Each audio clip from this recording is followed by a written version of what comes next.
Hola,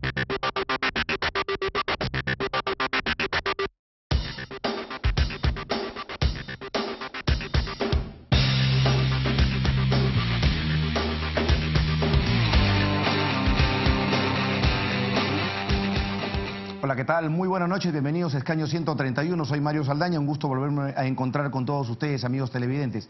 Esta noche tenemos un programa especial porque queremos conversar con ustedes, poner a su disposición un tema que nos parece importante. El ingreso del Perú a la OECD, este club de países privilegiados que cuente con un desarrollo económico relativo importante, en los que además sus instituciones, no solamente las económicas, funcionan bastante bien, ¿no es cierto? Sus aparatos administrativos pueden brindar servicios públicos adecuados, por ejemplo, a sus ciudadanos. ¿Qué pasa con el Perú? El Perú, en cierta manera, ha venido cumpliendo varias de las tareas que suponen el ingreso a la OECD.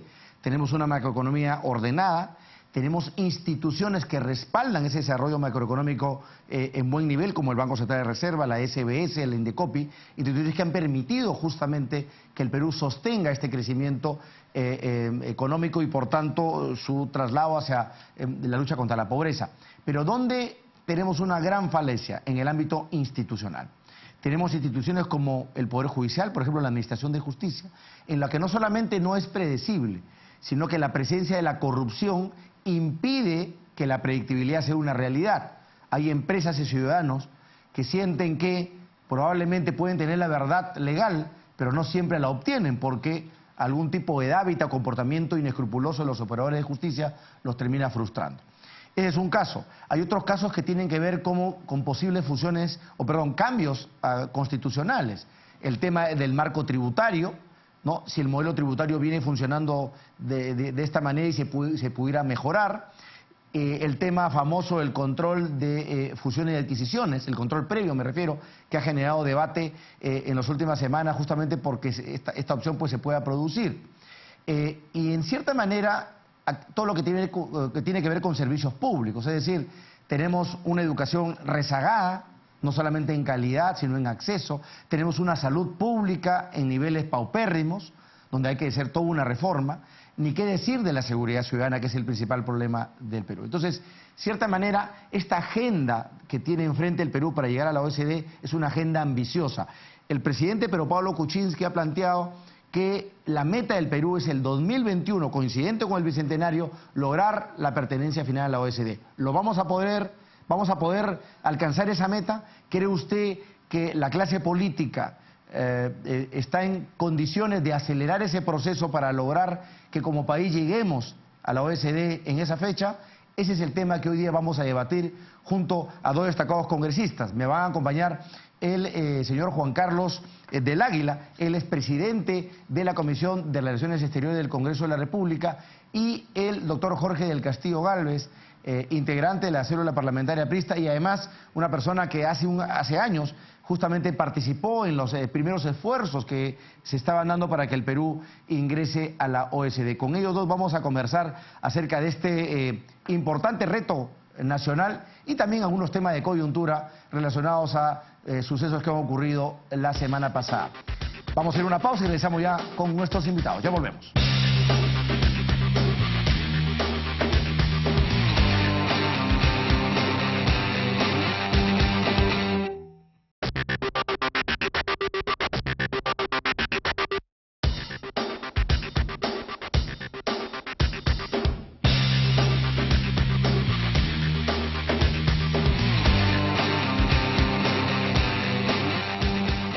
Bien, ya estamos de vuelta y según lo anunciado nos acompañan los congresistas Juan Carlos del Águila, presidente de la Comisión de Relaciones Exteriores del Congreso de la República, y el congresista Jorge del Castillo de la célula parlamentaria aprista. Bienvenidos, señores congresistas, un gusto que estén en Escaño 131.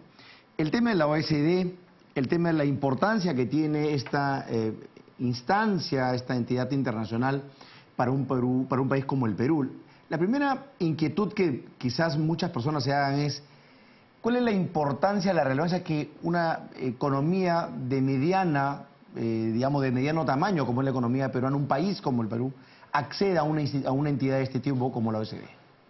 Bueno, yo creo que en términos generales el hecho mismo de que el país haya venido teniendo un crecimiento importante en su economía en los últimos años lo va colocando un poco en el camino hacia ser parte de esa gran organización mundial cual es justamente la OSD, en donde están 35 países importantes del mundo, del primer mundo diría yo más bien, y a donde Perú quiere llegar. Lo que significa que para nosotros los peruanos en general esto es una oportunidad de tener políticas públicas mucho más abiertas, más inclusivas, más transparentes incluso también, que beneficia evidentemente a los peruanos en primer lugar. Ahora, pero no hay un beneficio directo a los ciudadanos peruanos per se, es decir, es simplemente formar parte de un club,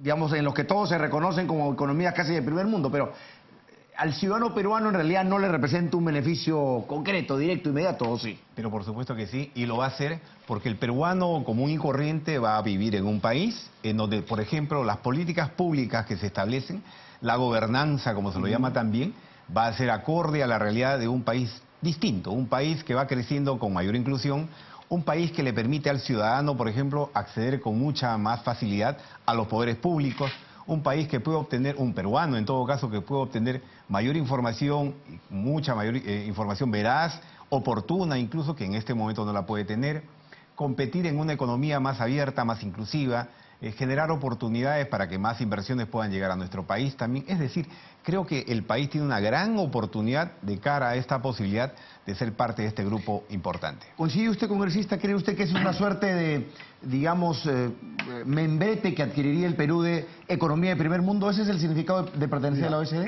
El proceso de desarrollo económico del Perú en los últimos años, y lo pondría inclusive en más años, ¿no?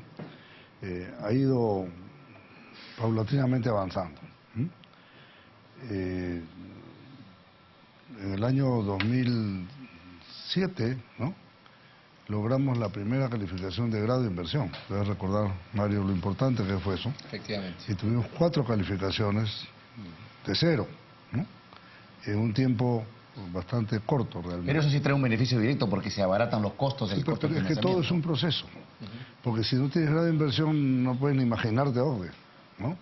Entonces, y ahí yo recuerdo, yo mismo estuve en París en una reunión de OCDE para el Comité de Inversiones cuando el Perú ingresa por vez primera a un organismo de OCDE que se llamaba el Comité de Inversiones. Después se ingresó a otro comité en el 2011 que es el Comité de Competencia, ¿no? Y en el 2012 el de regulaciones de consumidores. Después se hizo en el 2012 el programa País, que te daba una serie de pautas para ir adecuando la administración, la gestión, ¿no? Y ahora cuando ya en el 2014 se ha pedido el ingreso formal ya de miembro pleno, y seguramente hay varias graduaciones todavía en el camino, se han dado una serie de recomendaciones que el país debe ir cumpliendo. Si el país cumple estas cosas, el país se vuelve un país confiable. A ver, ¿cómo podemos decir para que la gente pueda darse cuenta del tema, ¿no? Uno va a un banco y ahí hay una cola de los clientes que es larguísima, ¿no? Y hay otra cola que dice VIP, ¿no? O atención preferencial. Entonces te vas a atención preferencial. Entonces, el que va al banco y está en la atención preferencial porque es un cliente preferente del banco, cuando pide un préstamo, primero se lo dan al otro, hay que estudiar un montón de tiempo. O se lo dan bastante más rápido, claro. Se lo dan más rápido, se lo dan con tasa de interés más baja. Correcto. Si tú llevas dólares, te pagan más por tu dólar. Correcto. Y si compras al revés, te sale más barato que... ¿no? Entonces, son ventajas. Te dan una tarjeta para cuando vayas al aeropuerto puedas entrar a los salones. En fin, N beneficios, ¿no? Iguales para un país. El país que va teniendo estas calificaciones y que va pasando estas pruebas, va asumiendo esto. ¿Y esto cómo se refleja en la gente? En que el inversionista, si tiene recursos, en el mundo los recursos, ve que es un país con gran inversión y caminando en la OCDE, los créditos, igual que en el banco a la persona natural, a un país le llega más rápido. Si ese crédito le llega más rápido, genera más empleo, tiene que utilizar más fierro, cemento, asfalto y todo lo que por haber para hacer más obras. La palabra credibilidad y confianza adquiere un papel muy importante. Muy importante. La economía en el mundo, como en el país y como en la casa, funciona bajo esa palabrita que se llama confianza. Confianza. Ahora, el tema, eso es el beneficio, digamos, ese membrete que significa ser miembro de la OSD, pero la tarea no es sencilla. Y la tarea implica, señores congresistas, una serie de, digamos, de metas, objetivos, que para el Perú no son sencillos. Implican varias de ellas reformas. Reformas que suponen, digamos, cambios importantes en el marco institucional del Perú, ya no solamente en un manejo prudente de las finanzas o la macroeconomía, sino que implican reformas, sobre todo en el marco institucional. ¿El Perú está preparado para esas reformas, congresistas? Porque, digamos, se habla mucho de las reformas, pero se avanza poquísimo. Básicamente, creo yo, no sé qué opinan ustedes, porque falta la suficiente voluntad política trasladada en la clase política para poderlas implementar. No sé qué piensan ustedes. Esta organización le señala al país que quiere adherirse una hoja de ruta, digamos, ¿no? En el caso del Perú se llama Programa País. Así se llama esta hoja de ruta, por la cual nosotros tenemos que transitar en los próximos años haciendo algunas reformas, efectivamente, muchas de ellas que van a tener que pasar por el Parlamento Nacional. Pero la OSD no te pone una cortapisa y te dice, tú tienes que hacer esto estrictamente. O sea, tenemos que ir cumpliendo nosotros progresivamente cada una de estas reformas. El presidente Kuczynski dice, de acá al 2021 vamos a ser miembro pleno de la OSD. Bueno, pues nosotros podemos hacerlo antes, si aplicamos cada una de esas políticas o reformas que hayan. Yo diría que ¿no? 4 años y medio es una meta ambiciosísima. Es bastante muy complicado, ambicioso. Es bastante ambicioso, efectivamente. Pero bueno, vamos, creo que el Parlamento Nacional hoy en día, este nuevo Congreso, va demostrando un grado de responsabilidad importante en el cual vamos acompañando, por ejemplo, algunos cambios importantes que está haciendo este gobierno también. Y creo yo que en ese mismo nivel de responsabilidad, cuando haya que hacer algunas reformas públicas que impliquen una mejora del bienestar de los ciudadanos del Perú, el Parlamento Nacional las va a respaldar, las va a apoyar. Entre ellas, por ejemplo, en su momento también tendremos que hablar de la reforma en el Poder Judicial, por ejemplo, sin que esto sea una exigencia inmediata por parte de este organismo. Antes de irnos a la pausa, congresista, ¿cuáles podrían ser las reformas, digamos, más fáciles de poner en marcha y cuáles las más complicadas? Y luego las vamos a desarrollar luego de la pausa. Ok. ¿Las trabajamos después? No, pero hay que enunciarlas. Por ejemplo, estamos empezando, yo tengo a mi cargo ese tema, que soy miembro de la Comisión de Economía, el desarrollo, el análisis, estudio y proposición, eventualmente, de una política regulatoria, que en el Perú no existe. Okay. Fusiones, manejo de monopolios, o sea, es un tema bien importante, porque esto te puede equilibrar y hacer más competitivo el mercado. No es para matar el tema, es más bien para darle más impulso. Así que ahí tenemos un tema. Temas de corrupción, cohecho, en fin, también yo creo que son temas bien importantes, pues son estándares que se tienen que ir cumpliendo en el mundo, ¿no? Definitivamente. Vamos a ir entonces a una para pausa. que no pase lo que hemos visto estos últimos días. No, eso también lo vamos a conversar en un siguiente bloque. Vamos a la pausa y seguimos hablando acerca de los retos del Perú ante la posibilidad de acercarse a la OSD. Ya volvemos.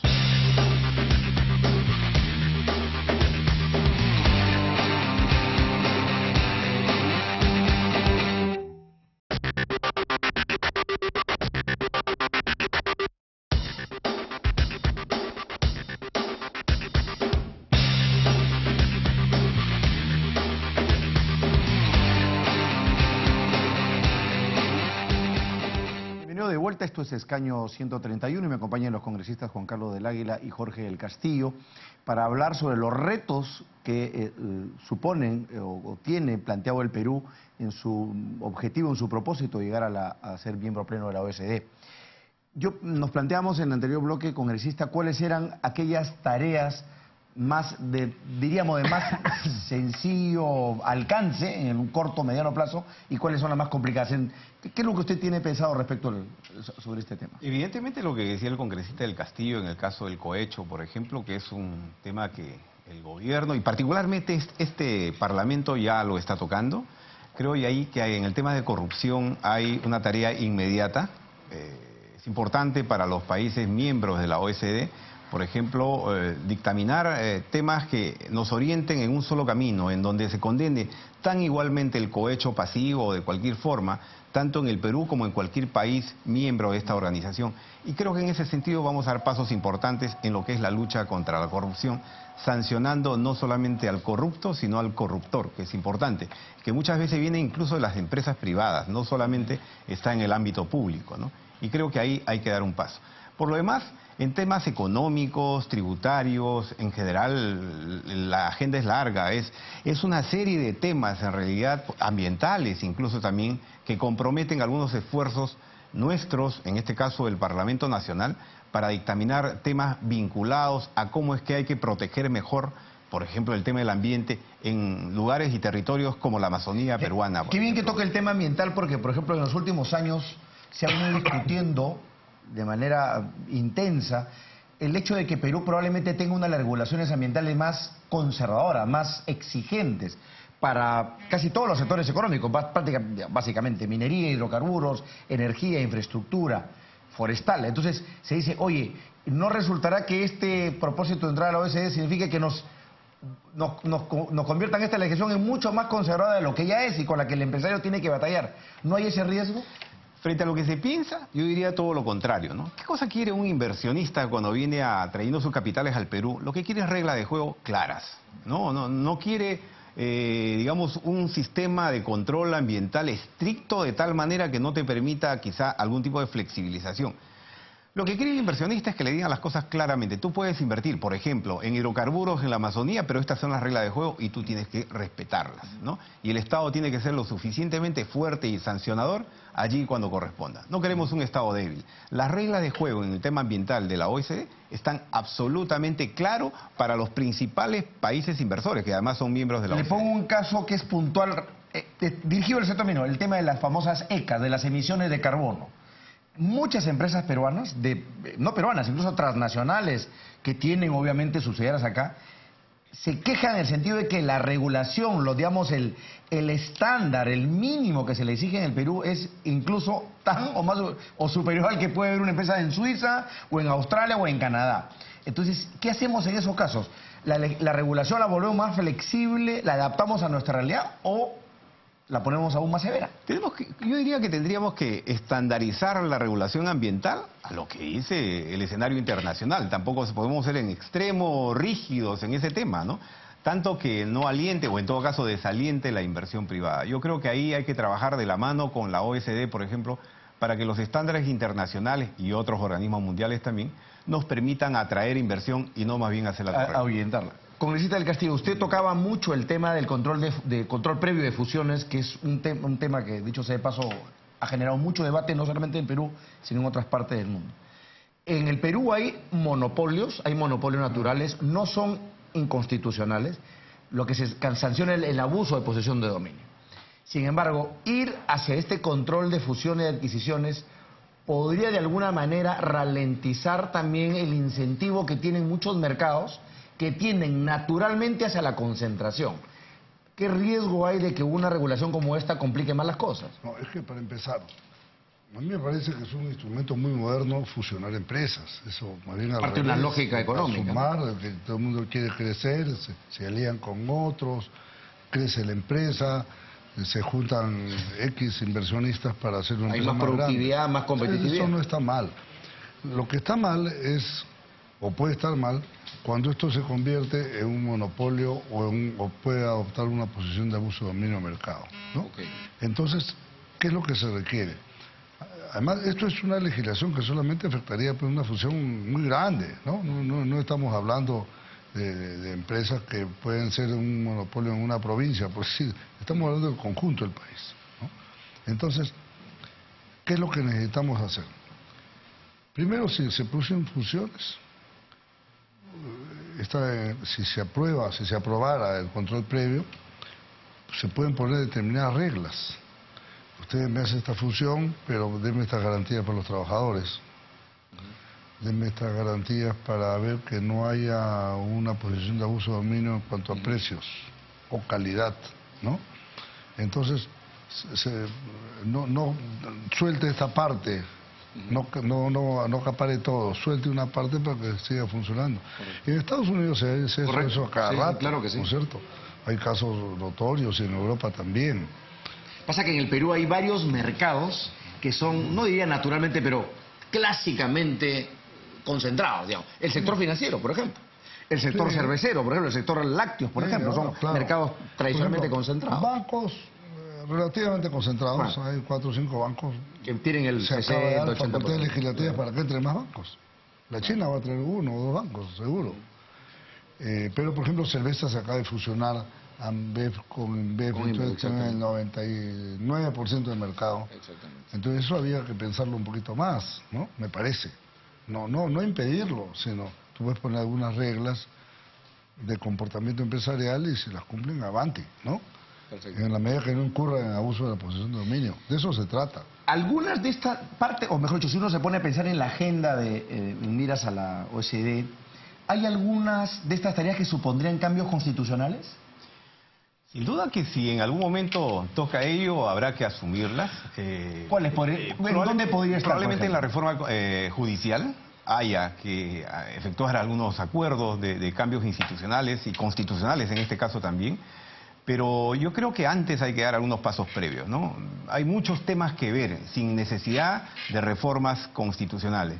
Yo creo que en temas de economía, en temas ambientales, por ejemplo, sí se puede ir avanzando sin necesidad de cambios radicales o cambios que obliguen, en todo caso, a una reforma. Correcto. ¿Usted piensa lo mismo, congresista? ¿Cree que alguna modificación constitucional puede variar la regla de juego, puede generar un tipo de inseguridad jurídica? Mira, con el pretexto de la OSD. Siempre un cambio constitucional pues genera nervios, ¿no? Cuando nosotros entramos al gobierno, ¿no? Había una enorme presión, ahora no lo hay, pero el 2006 había una enorme presión para un cambio constitucional. Pero el problema es el siguiente, ¿no? Si tú estabas en una etapa expansiva de la economía, ponerte a cambiar la Constitución en ese momento sería un error. Hubiera sido un error. Es una mala señal para el inversionista. Porque simplemente el inversionista se espera, ¿no? ¿Qué cosa es lo que pasa? Entonces, las cosas tienen su momento, su momento. Si la economía empieza a crecer y tú empiezas a hacer cambios, la vas a parar de nuevo.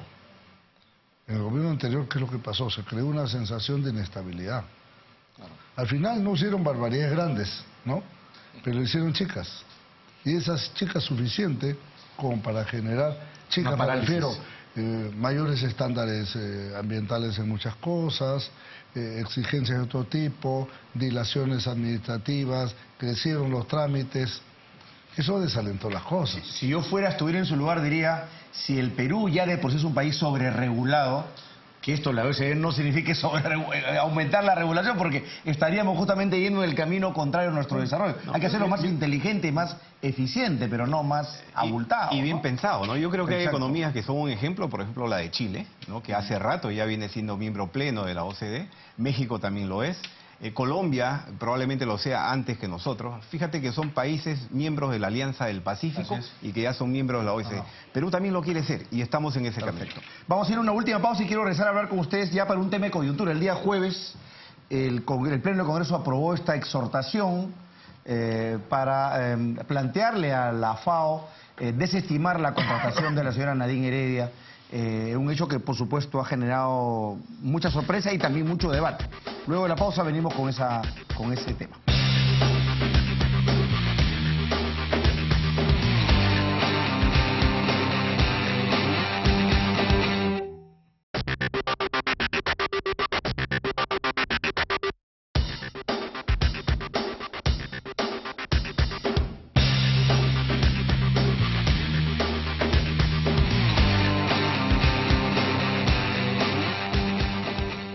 Juan Carlos del Águila y Jorge del Castillo me acompañan esta noche en Escaño 131. Vamos a dedicar este último bloque del programa a analizar lo sucedido la semana anterior con el sorpresivo viaje a Suiza de la señora Nadine Heredia, ex primera dama de la Nación, las explicaciones que ha dado su abogado respecto a que estaba habilitada legal, procesalmente, jurídicamente para hacerlo, y luego con las reacciones mediáticas políticas que esto ha acarreado. Para empezar, la reacción política más importante ha sido la que ha tomado el Congreso de la República el jueves pasado, exhortando a través de un pedido a que la FAO, entidad que ha contratado a la señora Heredia, desestime esta decisión para pues impedir que esto genere algún tipo de interferencia, algún tipo de ruido en el proceso investigativo que se viene llevando a cabo en nuestro país y en el que la señora Heredia, por supuesto, es una de las principales implicadas dentro de una investigación por lavado de activos. Quiero simplemente lanzar la pregunta. Discutía ese día yo por Twitter, decía que de repente había sido inconveniente la decisión del Congreso de la República congresista, porque si en la lógica de la señora Heredia es, en algún momento, señalar que hay una suerte de persecución política, una suerte de restricción a su derecho de trabajo, mientras no es una condenada, pues puede ser el motivo ideal para que algún tipo de autoridad europea diga, ah, sí, pues, en el Perú a la señora no la quieren ni en pintura y la quieren meter presa como sea. ¿No cometió un error el Congreso de la República el jueves pasado? Yo creo que por un sentido común, el hecho mismo de que el Congreso de la República exhorte, no exija, sino exhorte a una institución que tiene toda la autonomía que su organización protectora, en este caso Naciones Unidas, le asigna, no estamos haciendo sino, en nuestro caso, desde el Parlamento Nacional, cumplir con lo que manda la Constitución. Es decir, hacer respetar nuestro fuero. El Congreso de la República ha iniciado un proceso de investigación a través de una comisión investigadora contra la señora Nadine Heredia por un supuesto delito de lavado de activos, ¿no? Entonces, lo que estamos haciendo nosotros es elevar nuestra voz de protesta en esa misma línea. Que esto no signifique como un argumento para su defensa legal de que pueda haber una persecución política, que no la hay, porque el Parlamento Nacional está actuando fundamentalmente en base a sus principios, en base a lo que le corresponde hacer como función. Yo creo que decirle a esta organización importante, con quien además el Perú tiene una relación muy estrecha, que está contratando a una ciudadana peruana que de por sí no es ninguna desconocida, ha sido primera dama de la nación, tiene una seria denuncia por lavados de activos aquí, que además tiene un proceso judicial abierto. Yo creo que este tipo de organizaciones no pueden prestarse a contratar a personas que están públicamente cuestionadas y además internacionalmente cuestionadas. Debemos entender, en ese sentido, la declaración del Congreso Congresista es una cuestión netamente formal, declarativa, si valga la redundancia, sin ningún tipo de efecto, o más bien puede ser utilizado por la defensa de la señora Heredia. Yo creo que más bien refuerza el efecto que pueda tener también la declaración que ha hecho ya el Ejecutivo, enviando una nota a Naciones Unidas y a la propia FAO, ¿no? Porque aquí lo que hay que ver es un tema. Así de repente hubiera sido mejor que respalden lo que le ha hecho el Ejecutivo y no hacer una declaración propia. Pero son poderes distintos, ¿no? No veo problema en eso. Porque además, ella siempre, con declaración o sin declaración, su argumento será, hay persecución política. Pero nosotros vivimos en una democracia, esto no es una dictadura. No estamos en la época de Rodríguez ni en el año 92, por favor. Voy a leer acá lo que dijo el embajador de Suiza, cuando en junio pasado el embajador peruano en Suiza presenta los credenciales y el presidente de Suiza, que se llama Johann Schneider, dice lo siguiente: al darle la bienvenida resaltó el positivo ejercicio de la democracia en el Perú, el presidente de Suiza. Acabamos de tener hace pocos días, hace 2 semanas, a los presidentes de las 21 potencias más importantes del mundo. ¿Qué han verificado en el Perú? Democracia, alternancia del poder, respeto a la independencia de los poderes públicos, vida plena, derechos para todos. Entonces, si el mundo mira que sí funciona el Perú en democracia, ¿por qué va a suponer que acá existe una persecución política contra nadie? Porque lo que hay más bien son pruebas tangibles que han venido de Brasil probando que por lo menos hay un trasiego de $3 millones a las cuentas de estas personas, aunque las libretas creo que hablan como de 7, ¿no? Si no me equivoco. ¿Qué es lo que es parte del elemento probatorio? Ya la libreta es un indicio. Lo otro es una prueba, porque hay las transferencias hechas, ¿no? Las anotaciones. Entonces hay las coincidencias entre la libreta y las anotaciones de allá. Por algo, el juez decretó 4 meses de impedimento de salida del país. Y se venció los 4 meses y pese a que en el Congreso llamamos la atención de la omisión que significaba no renovar ese impedimento, el fiscal Juárez dijo que no había problema. Voy a ser abogado del diablo, no para decir, oiga, pero un momentito, ¿y la presunción de inocencia? La señora está acudiendo a las citaciones, ha declarado, ha hecho, digamos, acudido a todas las citaciones fiscales del juzgado. Digamos, porque usted me está hablando en pasado, ha acudido. Claro. ¿No? Pero ahora ya evadió la acción de la justicia, entonces ya no va a acudir. Más bien está pidiendo, yo no sé en qué base legal, marcar el dedo en un control biométrico en el consulado peruano. En el consulado peruano en Suiza, y no venir como todos los peruanos a dar cuenta acá. Se ha fugado, esa es la verdad, se ha fugado. Y esto es un tema que viene preparado por lo menos un año de anticipación. Humala paró en Roma a hablar con este sujeto Graciano da Silva. Entonces, esto es una cosa preparada, ¿no?, para dañar al Perú.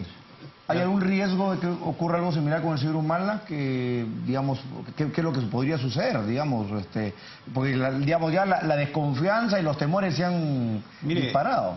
El Ministerio Público, la justicia peruana tiene la autonomía que la Constitución y las leyes le señalan, de tal manera que nosotros somos respetuosos de las acciones que vayan a asumir desde ese sector. Más bien diría yo que, hablando de la señora Heredia, por ejemplo, es una persona que en algún momento dijo una cosa y después se dijo ella misma. Mías no son las agendas, dijo. Y después dijo, sí, reconozco que son mías. Es más, su esposo, el entonces presidente de la República, dijo, no, pero lo que está ahí lo he prácticamente firmado yo, lo he escrito yo. Es decir, dijeron una cosa, hoy otra, que no va a huir del país, ya se fue. Ahora quiere firmar sus reglas de conducta, precisamente en los consulados en el exterior, no quiere venir a Perú.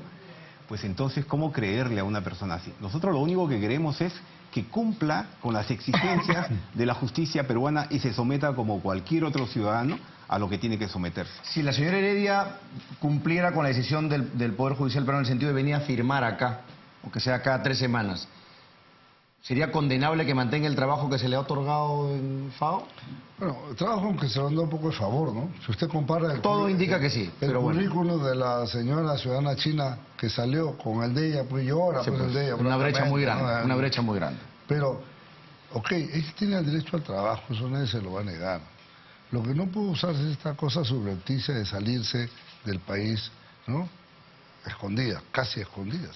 Si no le tomaban a alguien una foto en el aeropuerto, ¿quién se enteraba? ¿Acaso sacó una nota, dijo, informó, ella que tuitera? Pero lo anunció al juzgado. Sí, informó. Pero el juez negligentemente no dijo nada, ¿no?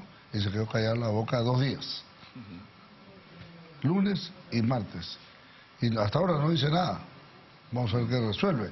Pero a mí me parece mal, ¿no?, que no se hayan tomado otras garantías, Mario, que se pueden tomar perfectamente. Ahí hay algunas cronologías del hecho mismo de la ida de la señora Heredia que todavía tienen que esclarecerse. Por el lado justamente del fiscal o del juez que tuvo que ver con el tema, probablemente no convocará una audiencia para evaluar la solicitud de la señora Heredia que dice su abogado presentó de manera oportuna. Y por otro lado también la cronología de los hechos desde que nuestro embajador en Roma, nuestro flamante embajador en Roma, que dice que se enteró recién cuando hubo esta comunicación de la FAO. Qué raro, ¿no? Normalmente cuando van a designar a un ciudadano de tu país y tú eres embajador, por lo menos te consultan, ¿no? Te dicen, oye, queremos designar a tal persona, ¿no? ¿Qué te parece, no? No te pediré la opinión definitiva porque es autonomía de la FAO. Sin embargo, recién se enteró ahí. ¿Cuántas horas pasaron para que la Cancillería peruana tomara acción cuando recién emite un comunicado y la señora ya estaba en vuelo hacia Europa? Hay cosas que todavía tienen que esclarecerse y que hemos sido claros nosotros con el canciller que tendrán que seguir investigándose, como el elemento, por ejemplo, que presentó el congresista del Castillo en la sesión de Relaciones Exteriores, de la fotografía de un militar que acompaña a la señora Nadine y que evidentemente sería el personal de seguridad que tuvo el presidente Humala entonces. Dicho ese paso, lo han criticado congresista diciendo, ¿de dónde ha conseguido el congresista del Castillo esa información que es privada? Y me piden, ¿cuáles son sus fuentes? Eso no, pues. Eso no se pregunta, pues. Pero ¿cómo toma esas críticas? Bueno, dice que algún chuponeador, dice que los troles se han vuelto locos, ¿no?, con este tema. Para empezar, eso a mí me llegó anónimamente el martes en la noche, cuando había reventado la cosa. No es que yo lo tuviera de antes, ¿no?, para empezar. Pero así después, a ustedes los periodistas no les llega un montón de información permanentemente. Y alguien le para preguntando, ¿usted dónde lo sacó? Pero la cosa es que es verdad, pues no se atrevieron a negarlo, porque es verdad. Y eso demuestra cómo desde febrero pasado ya estaban en el manipuleo de las cosas. La FAO hasta el momento ha insistido en defender su decisión. Sí. El Perú podría, bueno, Fernando Zavala lo ha dejado como una opción, pero ¿sería una decisión correcta retirarnos de la FAO Bueno, a la comisión se le ha pedido, la comisión de Relaciones Exteriores se le ha pedido. Para empezar, lo han llamado en consulta. Ahora, el Perú le aporta a la FAO $1.200.000 anuales. como cuota? Y esta señora va a recibir de sueldo, San Pedro se la vendía, $11.000 mensuales. Vamos a contribuir parcialmente con su ingreso mensual. Estas cosas no sirvan de cortina de humo a otros temas también importantes que están sucediendo en el país actualmente, por ejemplo, como las cosas que se van descubriendo en el sector salud o ahora en el sector educación, ¿no? Estoy seguro que en los próximos días vamos a ser testigos de algunas revelaciones importantes que sencillamente nos van a demostrar en este caso, perdón, de que en este gobierno también siguen sucediendo cosas muy extrañas, por no decir irregulares, como han venido pasando en el gobierno pasado. Bueno, vamos a ver qué sucede con eso. Les agradezco, señores congresistas, estar esta noche con nosotros en Escaño 131. Ahí tienen ustedes este debate. Saquen esta conversación, mejor dicho, saquen ustedes sus propias conclusiones. Venimos con la parte final.